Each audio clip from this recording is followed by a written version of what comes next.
Hey, here I am, and we're live, and welcome to Dreamy Dreamland with Sensei Album. I wonder what happened to my cowboy hat. No, I must have taken it off. Anyway, so I was telling you a story about when I was working as a chef in a fancy country club, right? And how the chef kind of went canary in a coal mine, and they had to take him away. And then we were left in charge, and the guy who was head of left in charge. His dad was a mobster, so they were like taking the roast beefs and the booze out the door, and no one seemed to notice, and more people showed up because we were making food that they liked, and the managers were happy because their bottom line looked great because we kept replacing the booze with bottles with colored water and a little bit of alcohol. Anyway, so and I was the lowliest of lowly. I was like the youngest. So I was just chopping things and making things. And really wasn't. But we'd have these parties that were off the freaking hook. So all of the waitresses were in like pretty little French maids out of that's with frilly things, and they were like between 18 and 21, and they were college girls, and they were college girls, and this is the 60s, so everybody was free, and we just had wild parties, and they just got wilder and wilder and wilder. And as September approached, we had this one party where someone brought some party favors that totally twisted everyone's knobs. And people were like, taking the golf carts and they were jumping them over the 19th. There was this like little thing that went around a sand trap, and they were doing that, seeing if they could get over the fence. And the pool was on the other side of the fence, and they were trying to stick it into this like little corner where there were some bushes. And so people, and half the golf carts ended up in the swimming pool. And about 6:30, 7 o'clock, when the managers came up, we were so twisted and toasted and gone. And I kind of, by 11:30, I said, I'm tired, because I wasn't doing any of the stuff they were doing. And I enjoyed their company, but by that time I was tired, and I knew I'd have to get up early and start making the bouillabaisse. So I went home, and when I came back, there were golf carts in the swimming pool. Because I got there just a little bit before the manager, and everyone was unconscious, naked, connected, diet. Anyway, it wasn't a pretty sight. It's an amazing sight, but that was it. So the manager got there, and it was like, and I was the only one like trying to get people, back to work. And so everyone got fired. He said, "Do you think you can run the kitchen?" I'm like 14 years old. I said, "No." I was like smart enough to say, "No, sorry. You're going to have to get somebody, not me. Matter of fact, here's, see you later. Oh, no, please don't go." So I actually stayed another week. But they wanted me to like go to, I said, "No, I didn't see anything. I didn't know anything. I'm 14 years old." No. I left. Don't know anything. I learned that from my grandma. Just say no. I don't know anything. Right? So that was one of my cooking experiences. And that's the thing in life. That was a catastrophe. I mean, I'm sure that party will go down in the memories of all those people, if they can even remember it, and the people who belong to that country club, because people say, whoa, it's like when I went off to the seminary,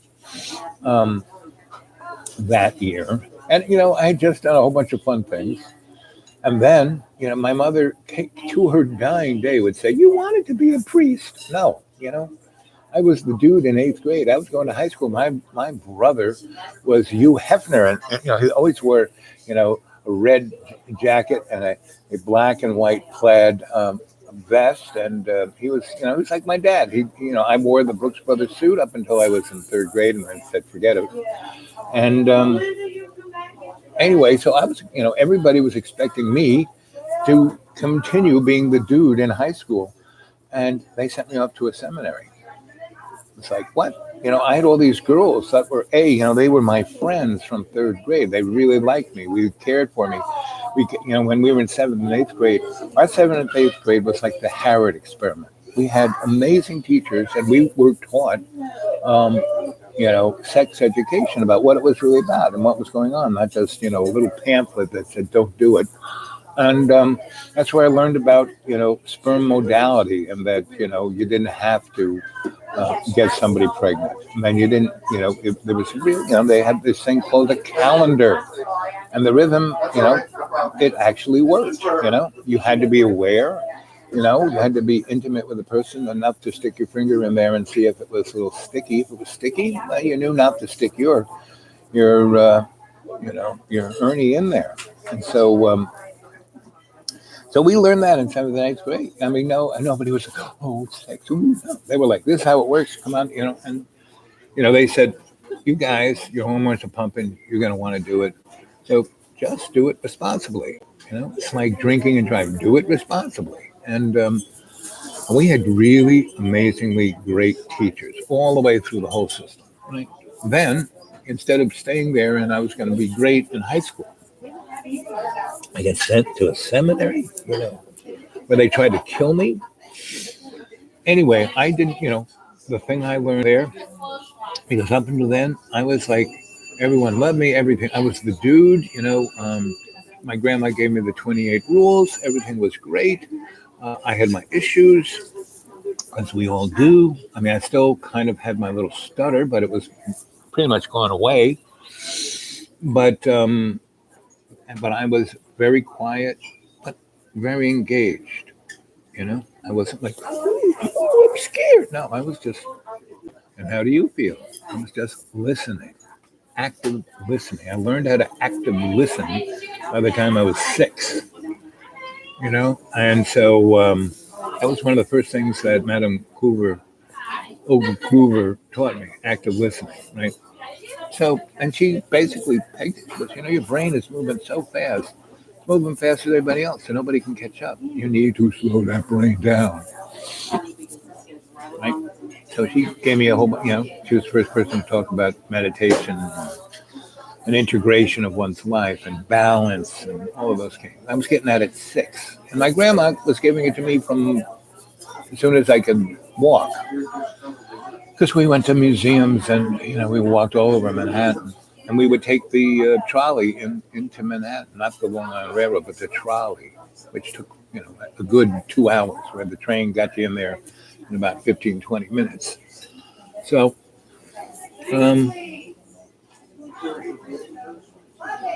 I was an observer. So anyway, when I was in the seminary, I kind of, because it was so off the hook.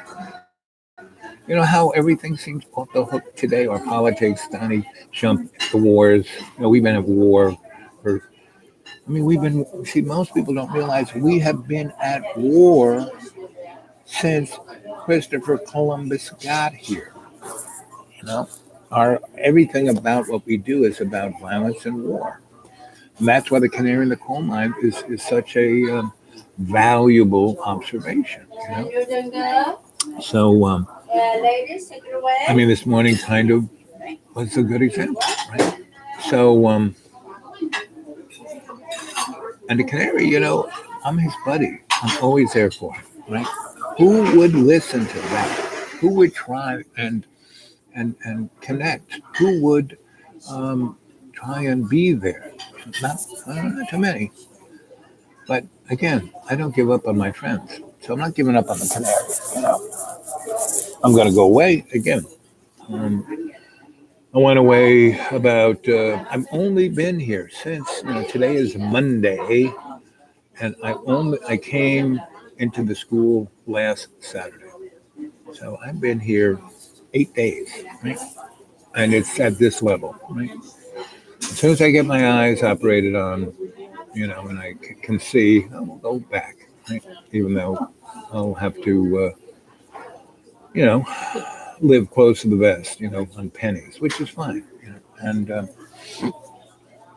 don't, whatever anyone wants to give me, they give me. And I'm happy to accept it. I don't go, oh no, I can't have that. No, somebody gives me something.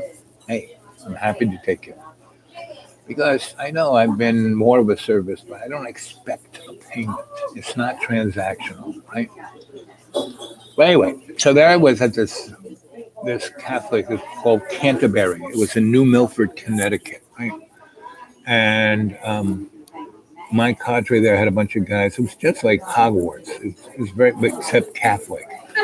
And my buddies and I, we was the same kind of dorm room. We had a kind of a small little common room, and we had our one big room. We each had a bed that was kind of like a cell, kind of like I showed you this morning. Thank you. You can warm me up. Thank you. Thank you. You know. Anyway, I kind of responded. Because first one of my friends, my cadre, we were playing soccer. We kicked the ball up on the senior terrace.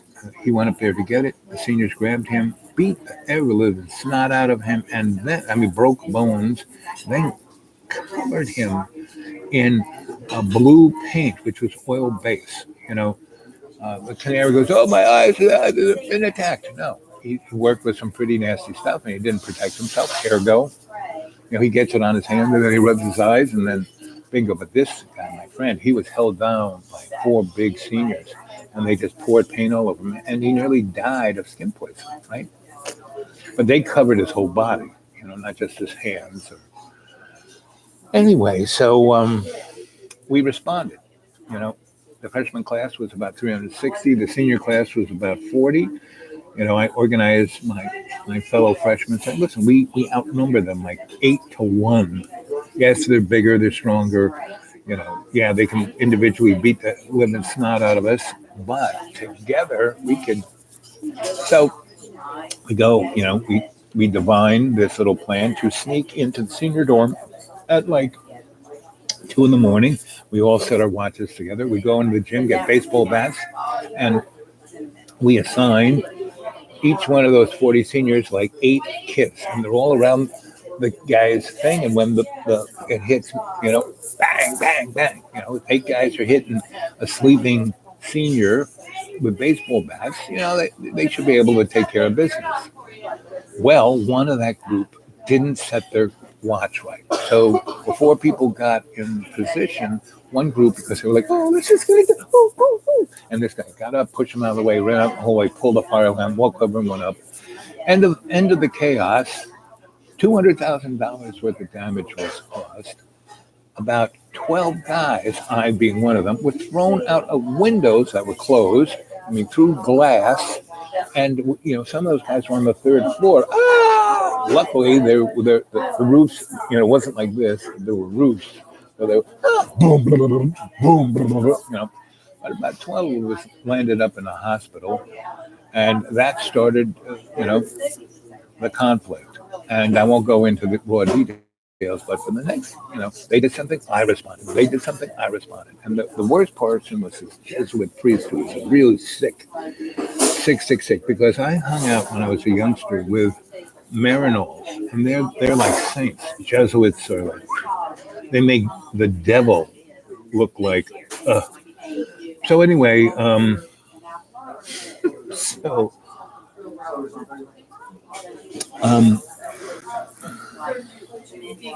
like South Park, where one of those characters died, went to hell, and Satan's giving a turn, and this guy is like sticking people, with the pitchfork, and so nastily that even the devil's going, ooh, ooh, ooh. Well, that's how this Jesuit priest was. He never could. So he had polio, so he had sticks, right? So I would sneak into his room, cut them in half with a diamond saw, glue them back together with super glue, and then kind of stain so you couldn't tell that someone had just cut him. So when he was like sticking it along a flat surface, the tensile stress on that cut was not bad. But when he was going down staircases, they would snap. And I did that to him 8 times. Snuck in there. He never caught me, but he kept. He once went there with the senior bully boys. They grabbed me, they tied me to the sprinkler pipes, and beat me unconscious with 2x4s, breaking my arm, my ribs, my leg. I ended up in the hospital. I called my dad, "Get me out of here!" And my dad said, "Oh, tough it out." So when people, "Oh, it was so hard in school. I was body dysmorphic. Oh, I was so scared of what people thought of me about how I looked and blah blah." No, I was like, my life was truly being threatened. Anyway, so this went on for almost 6 months, and he did something, I did something, he did something, I did something, he did something. It got pretty bad.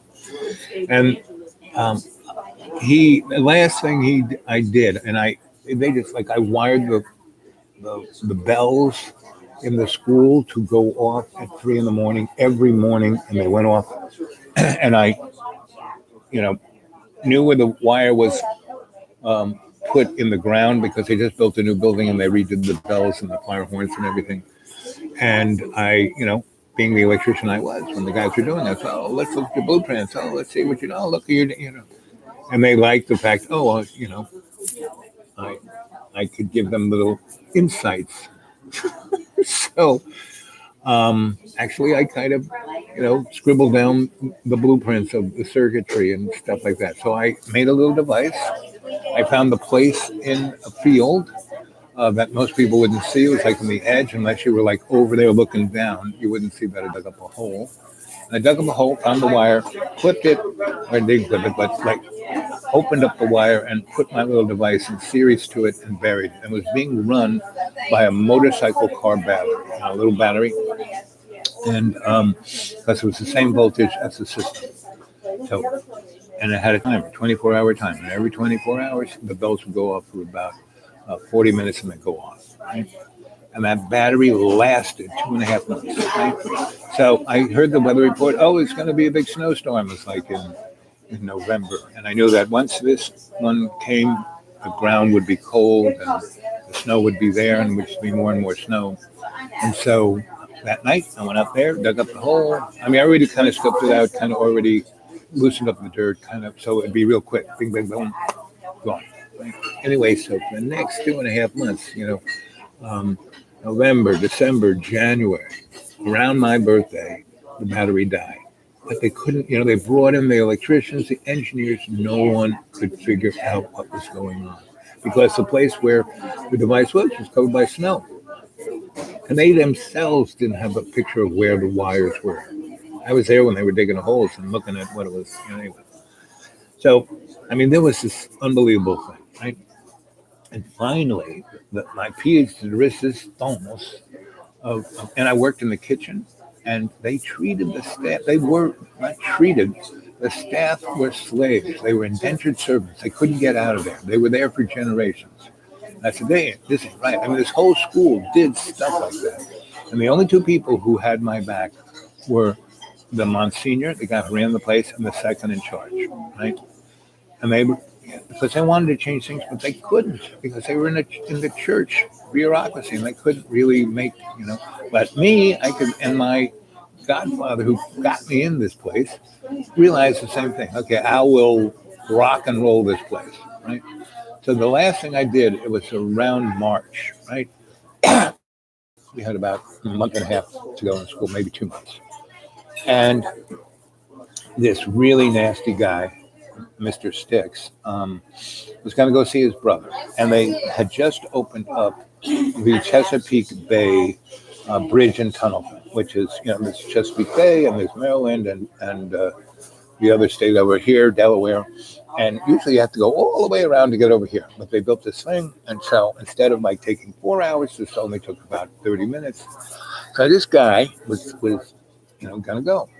So I went into the cupboard of the kitchen, and I worked there so I could do anything I wanted in the kitchen.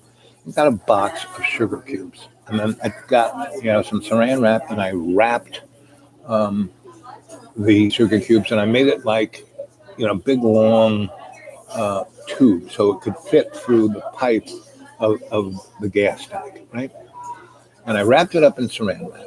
And so a day or so before, when it was dark, the evening before, I went and stuck this in the stick guy's car. In those days, they didn't have locks on the gas cap. I stuck it in there, and he drove away. The saran wrap held the sugar cubes there for long enough time. And then once he got going, it dissolved, and then the sugar got into the gas. So he was, driving from northern Connecticut all the way to Delaware, probably 300 miles. And he gets onto the Chesapeake Bay bridge and tunnel, which is about 30 miles long, right?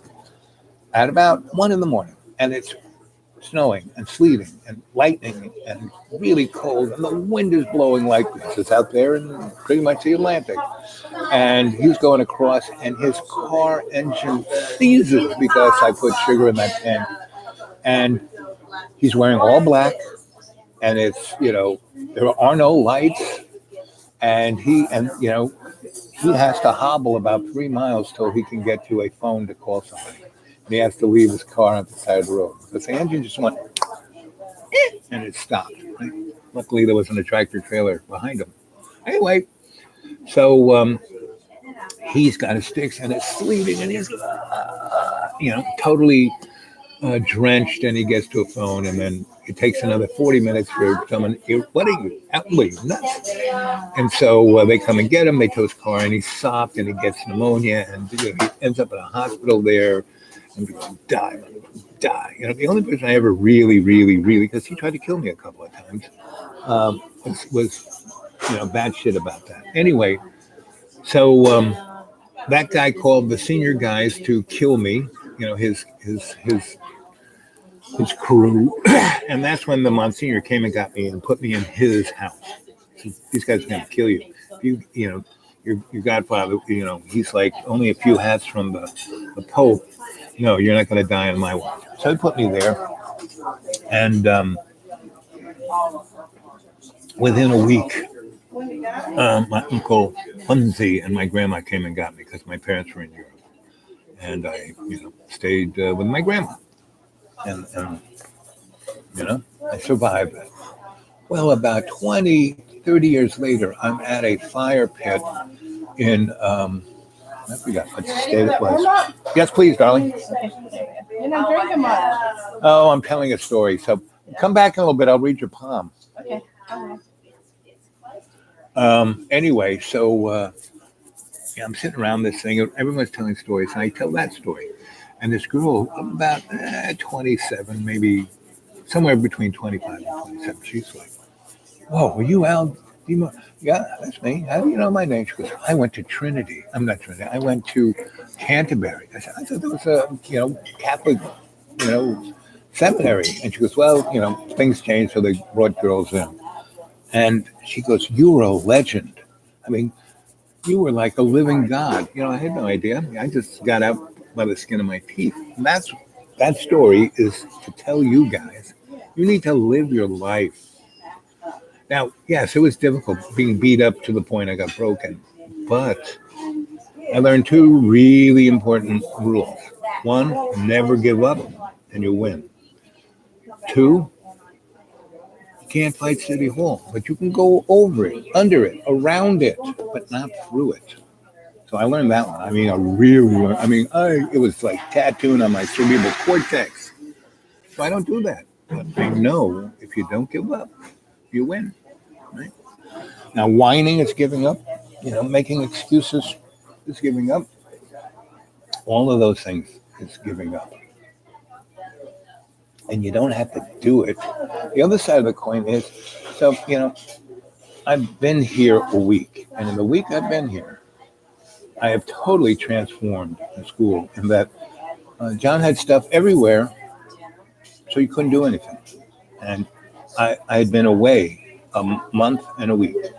Pretty much nothing changed. The same pots were in the sink because I left them there because I clean them all the time and cook for them. I said, You saw him, let me clean that dish, and I still have to clean it again. Anyway, and he's so like, oh, I dropped one little, you saw it this morning show. That's really, it's gang. Really what I wanted to say on this show is, come on, these shows actually are getting better and less people are watching them, Like, look, there's 0 people here. And, I really can't, I'm going back to the deep. As soon as my eyes are worked on and I can see, back to the deep woods, and I'm going to stay there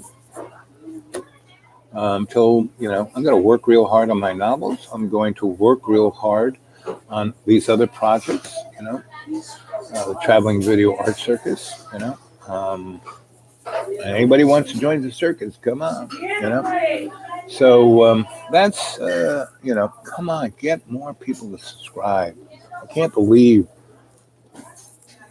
that nobody's watching, and the battery's about to go. So I'm gonna say see you later, guys, and I'm heading for the library. It's now about 10:30. The library now opens at 10 a.m. So I'm gonna head over there soon. I just came here for oatmeal and tell you a story. And it's been 26 minutes, and there's one of you there. Go back and watch the one earlier this morning and this one. They're both hilarious, right? And I'm going to do one at around 2 p.m., okay? Okay, here we go. I love you guys. Stay well. Take advantage of your life. Live every moment. Live life to love, to live life. Remember that one, okay? Don't make excuses. Never give up. You'll always win.